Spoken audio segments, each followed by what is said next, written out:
Rita and Gayatri are back. I don't know what happened. It suddenly got disconnected. Okay, sorry for I it. think you scheduled it till 12:30 only. Ah, right. I did not know it will go so long. Anyway, good. Thanks for your patience. No, it's a dry topic, I know, but sitting for 2 hours, just let me type it off so that we can discuss it faster.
Fine.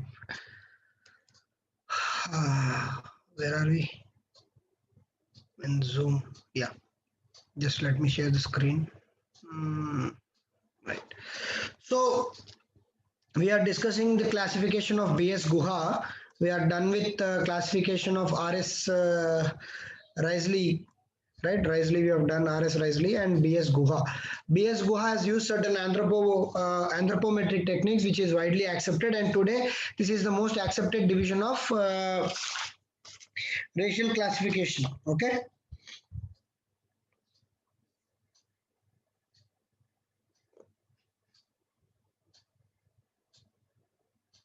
Right. The first one is the Negrito race. And the second is the Proto-Australoid. The third one is Mongoloid. Mongoloid is further divided into Paleo-Mongoloid And Paleo-Mongoloid is again divided into long-headed Paleo-Mongoloid and broad-headed Paleo-Mongoloid. Okay. And fourth division is the Mediterranean. The Mediterranean is again divided into Paleo-Mediterranean, Mediterranean, and Oriental. And the fifth division is Western Brachycephals, which is again divided into Alpinoid, Dinaric, Armenoid. Then the last division is Nordic. Okay. Brachycephals stands for broad-headed. Okay. It stands for broad-headed. Negrito is a tribe, you know that, the Irulas. Okay, Negritos ka example is All Andaman tribes. And Andaman tribes, Irula tribes, Kurumbas. I hope you heard these names of tribes, right? Kurumbas. Okay. And then you have this Mongoloids. Mongoloids are the ones which have small eyes, wider eyes, and in Tibeto-Mongoloids you have a layer on your eye. It is called epicanthic fold, right? So more of northeastern tribes and population.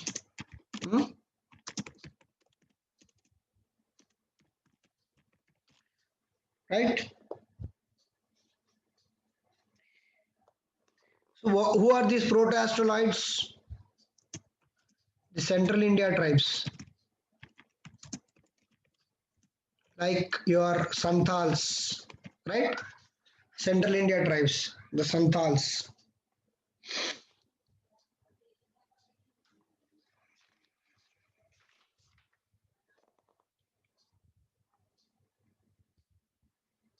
Okay. So among these, the most prominent, the Mediterranean population are your, somewhere around Dravidian culture. They are the Dravidian, and further it is divided based on that. Brachycephals are the broad-headed in the Maharashtra region. Okay. And then the Nordic. Okay, Nordic. There is no particular reference towards Nordic. They are the other classifications which are not associated with any of these.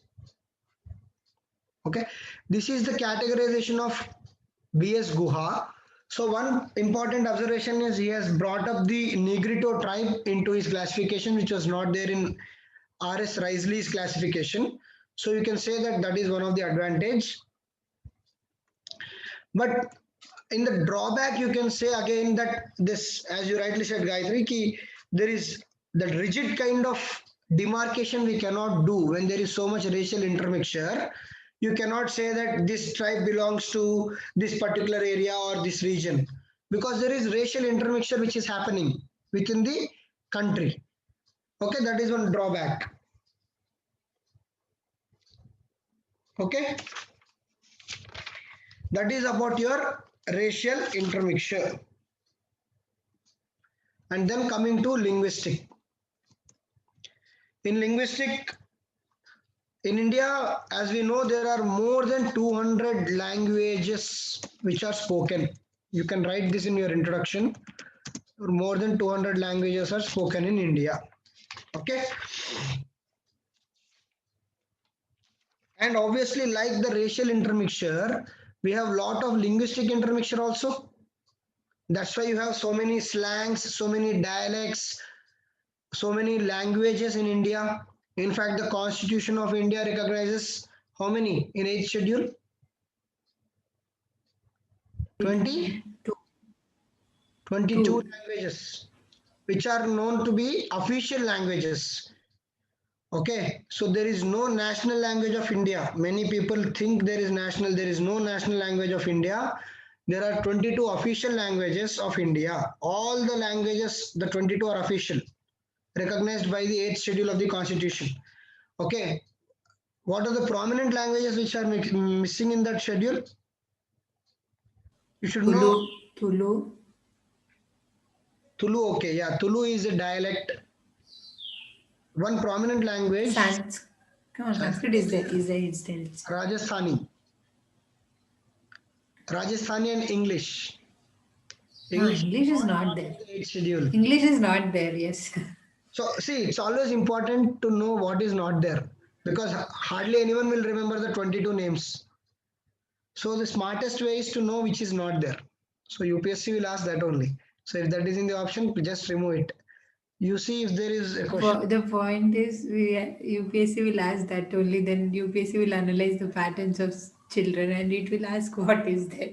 There is a possibility that is, instilled as a fear in my head.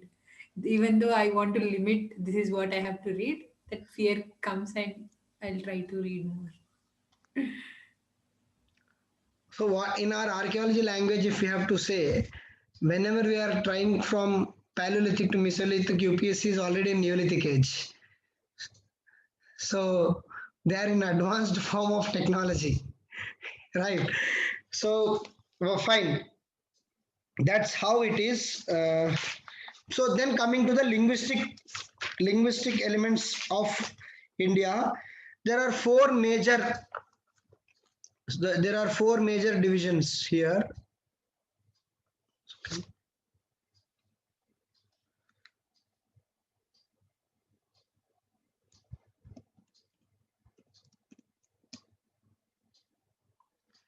You can note down these four major divisions.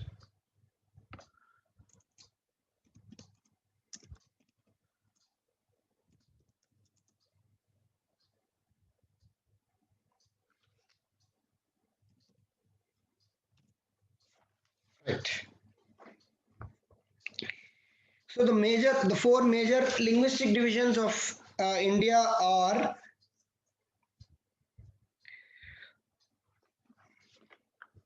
Austric, Dravidian, Sino-Tibetan, and Indo-European. Austric is also called Nishad. Nishad, around 1.38% of the population speaks Austric languages. Okay. What are these Austric languages? Examples of these Austric languages are Santhali, Munda, okay, Ho language, okay. But when it comes to tribal population, majority of Central Indian tribal population speak Austric language only. There it is more than 70%. Please remember, on the whole, it is only 1.38%, right? And then Dravidian, we all know it is the standard Telugu, Tamil, Malayalam, and Kannada. These are the languages of Dravidian. What are the Sino-Tibetan?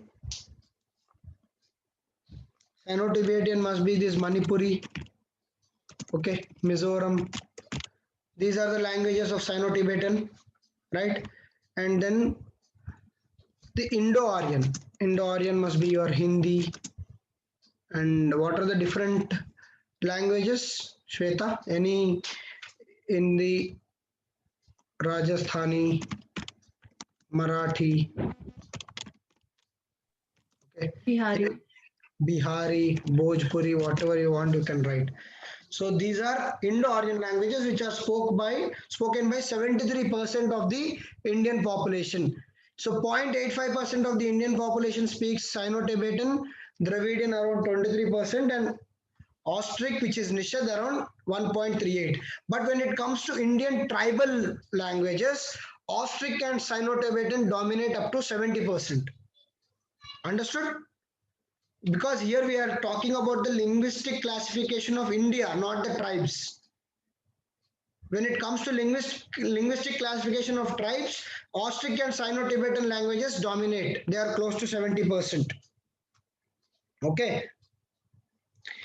The offshoot like Urdu and all, they are also classified in Indo-European languages.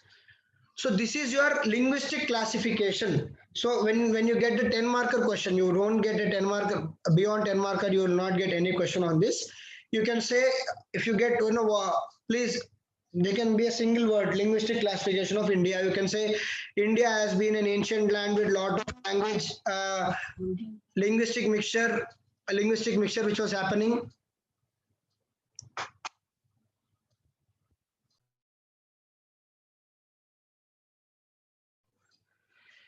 India is a land which was, India is a land, ancient land which was having lot of linguistic intermixture. And 1 second.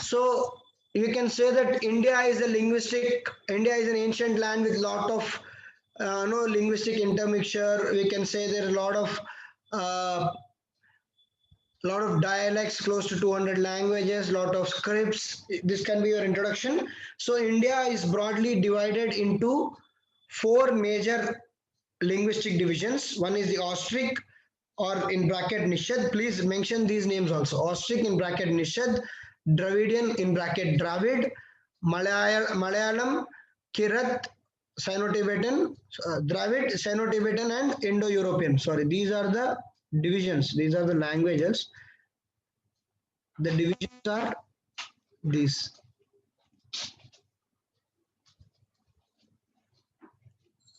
These are the four divisions: Sino-Tibetan, Indo-European, Dravidian, and Austric. So please remember the percentages. It's around 73% for Indo-European or the Aryan. For Dravidian, it is around 23%. Sino-Tibetan, it is 0.85. 1.38 is for your Austric. Remaining that 1 or 2% is for the remaining languages or scripts. Okay, those are not prominent and not important. So this is about your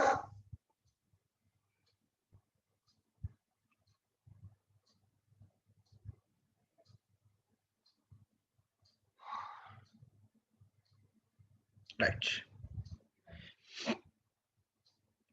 This is about your racial classification. Any doubts here? So that's our last topic, and we are done with archaeology. We have done it quite extensively, let me be honest. So uh, more than sufficient to address almost all the answers in your archaeology. The last two topics which you have done, the racial classification and linguistic classifications, are straightforward. By heart them. There is no other option. You have to by heart them for 10 markers, because they'll inevitably come in 10 markers. So you cannot leave them in choice also. So please by heart them along with the area, so you will have more context to write. We'll have a half an hour session at some point of time to have all our doubts cleared. So Sir, after prelims, I mean, to those who write sure. anything like this. Maybe after prelims we can have it, so that it will be good.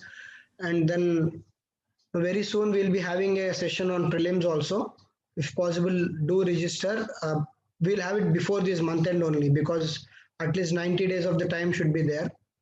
So if your friends are there also, you can tell them to join. So Mithun also will speak, so it will be good, advantages for you people to discuss with Mithun also. So that's it. Any doubts from present day class? No. So till we meet the next time, maybe in the prelim session or another doubt clarification session. So all the best. Keep focused. Keep preparing. Don't give up. The next 100 days are very crucial and important. Don't get carried away by so many things which are written in various blogs and forums. Uh, Seats are coming down and all these. So it shouldn't make an impact on your preparation. At the end of the day, you should keep telling yourself that you are giving this exam to crack IAS, right? IAS seats have never come down. So it should not matter to you. From last 5 years or 10 years, IAS seats are same, 180, 200 per year. So if your focus is on to becoming IAS, so you are not, your focus is not to get 725 rank. Right, then you should feel bad that there are only 700 seats. I am getting 725 rank. The seats are same. You get, your focus is to get top 100. So if you're focusing on top 100, it has not changed. By the way, the seats have reduced because they have removed all the railway services from this exam. As simple as that. That no one will tell. Everyone will keep writing, oh, UPSC has written 100 to 120 seats belong to your railways. You pick up this year's notification and see, instead of 23 services, there are only 19 services. And all the four services, IRPS, IRAS, IRTS, all these four services of railways are removed. They are going to conduct a common exam for railways that government has told you 2 years before. Now, why are we cribbing? So, is our exam orientation based on number of seats or our caliber? Okay, don't get distracted. People are there to create enough cacophony in the market. So keep your focus on. Okay, Shweta and Gayatri, please, and all the people who will watch this video later, Sunil, Vishal, and others, keep your focus. Do your best for 100 days and target the rank. Okay, don't target clear prelims, clear mains. Come out of this attitude and target the rank. Okay, we'll meet possibly in the next class. Till then, take care. Have a happy Sunday. Right, it's already afternoon, so directly go and have your lunch. Bye.